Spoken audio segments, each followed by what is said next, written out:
Hey, what's up guys? This is Greg with OMGadgets back with another video, and this is the Google Home Assistant. So the concept of a smart home is slowly but surely becoming a mainstream reality with devices like smart thermostats, video cameras, and connected music and video players.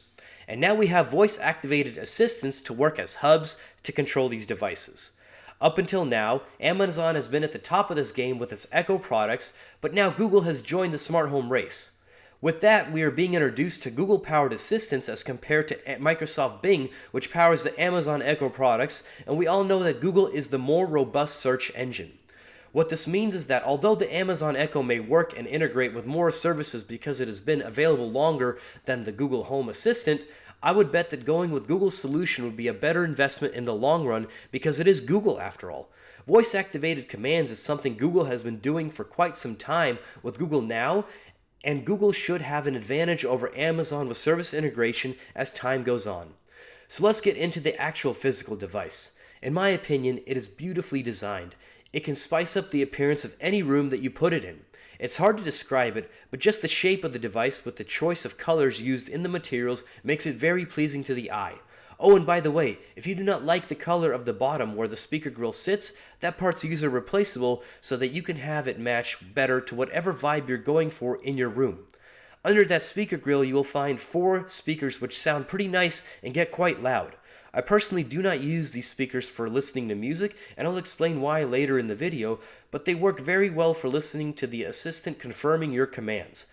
I generally keep the volume at 40 to 50%, and I can hear the assistant clearly.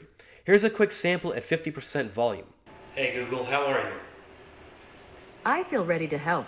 Anything I can do for you? Going around the rest of the device, you have your power cable that plugs into the bottom, which runs the cord in a neatly managed configuration. There's a single button on the side of the device to keep the assistant from listening. Sometimes you just don't want it to be constantly listening, so it is there for that purpose. Now the top of the device is where things get really interesting. This is where you have a really nice looking animation of the classic Google spinning dots. They are shown when the assistant is engaged and when it is processing a voice command. You adjust the volume of the assistant here as well by swiping clockwise for volume up and counterclockwise for volume down. I must say the attention to detail in the design of the Google Home Assistant is really appreciated by me. Setting up the device is fairly simple. It can be done using the Google Home app on either iOS or Android devices. It requires that you sign in with your Google account, but one major downside is that you can sync it with only one Google account. This is obviously a problem if you want to use it with multiple people living with you. For example, if you ask it what you have on the calendar for today, you need to be signed in with your Google account. It will not tell you the calendar of any other user. Thankfully, my wife and I already had a shared Google account long before we got the Google Assistant, so anything that we need, we just add to that shared account and it is ready to go. It's a bit of a messy workaround, but definitely far from a deal breaker to me. So this brings us to the main question. What exactly can the Google Home Assistant do? How does it assist you exactly? Well, this is a two-part answer. It is basically an external device that replicates the Google Assistants that you would find on the latest Pixel phones by Google. The first being that it functions as a conversational AI assistant powered by Google's search engine to answer any of your questions, such as what is the weather, what is the nearest donut shop to you, or what are the first 10 digits of pi. You can also give it basic commands such as to set a timer and to tell you a funny joke. You can even ask it to play a game with you, which I've tried before, and the games that are available can be quite fun, especially the trivia ones which you interact fully with using only your voice. What's very nice about the Google Assistant, regardless on which device you're using it, is that it is contextual. For example, if I'd ask it, "Hey Google, what is the most populated country in the world?" China. According to Pew Research Center, China has the world's largest population, followed by India. I can follow up with another question like, "Hey Google, what is their GDP?" The GDP per capita of China was $6,807 United States dollars in 2013. Notice that in my follow-up question, I did not have to mention that I was asking about China. It knew that from my original question. So having a dedicated AI assistant in your house is great and all, but that alone would not make it worth the $130 retail price. When it comes to the main reason why I picked this guy up, its ability to act as a voice-activated hub for your smart devices. At the time of filming this video, it works out of the box with only Nest, Philips Hue, and SmartThings. What this lets you do is say commands like these. Hey Google, cool down the second floor. Okay, cooling down the second floor. Hey Google, turn on the dining room lights. Sure, turning 2 lights on. Hey Google, make the dining room lights red.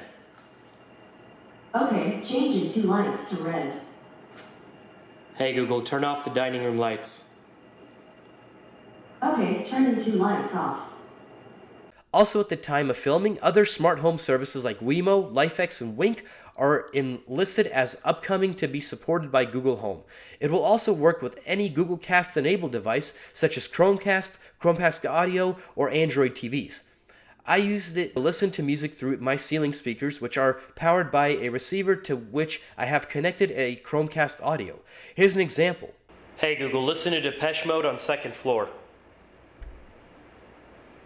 Alright, Depeche Mode from Google Play Music. Playing on second floor. So because the list of smart home products that work with Google Home is very small right now, I have to point out that Ace up Google's sleeve. It is compatible with if this then that. If your smart home service is not supported by Google Home, chances are it works with if this then that, and you can set it up with your own custom voice commands to control your smart home devices.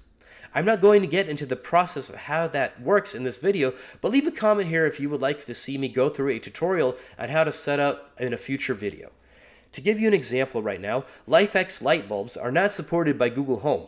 Now I have LIFX light bulbs in my office and I prefer them to Philips Hue because they do not require a hub to be hardwired into your router, and the LIFX bulbs get brighter than the Philips Hue. I do most of my filming for this channel in this room, so I prefer the brighter lights. I also prefer the app for LIFX because it is much easier to use. I actually reviewed these LIFX light bulbs in an earlier video. Check the link in the description if you want to see that. Now, since they do not work with Google Home out of the box, they are compatible with if this then that. I can use if this then that as a bridge to control my office lights using Google Home like this. Hey Google, turn on the office lights.